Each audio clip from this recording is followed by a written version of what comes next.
Raincoat घातला नाही, तू का घातलाय? तुझ्यावरच पाऊस पडायला लागलाय सगळा. हा? तुझ्यावर आणि या काजूवर. काही काजूनी पण कोणी सुद्धा रेनकोट घातले. ढगफुटी सांगितली काय? कोणी सांगितलं तुम्हाला? हा, हवामान खात्याला. परत काय सगळा पाऊस यांच्यावरच पडायला लागला. आणि कोणीच कपडे नाही, म्हणजे रेनकोट नाही घातले. आमच्या गोव्याला तर इतकी थंडी वाजत डायरेक्ट रडायलाच येते. पाऊस पडायला लागला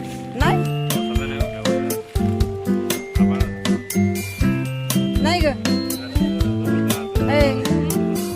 तुझ्या राजाने का रेनकोट घातलाय? थंडी लागत होती म्हणून. बाई बघा आता, बायकोनी घातला नाही आणि नवरीने रेनकोट घातलाय. हाय का नाही आश्चर्य? हा ना, त्यांना ऊन लागत आहे म्हणून.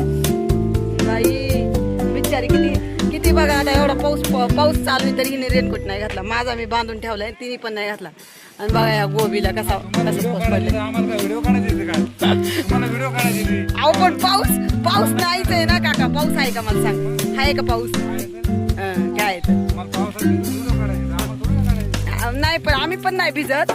कधी भिजलोय का आपण? तर नाही भिजत बाबा. आपल्याला कुठे आहे माझी पिशवी? ती तुझी आहे ना बादली? काकाने सगळा माझा अपमान केला. अपमान, घोर अपमान.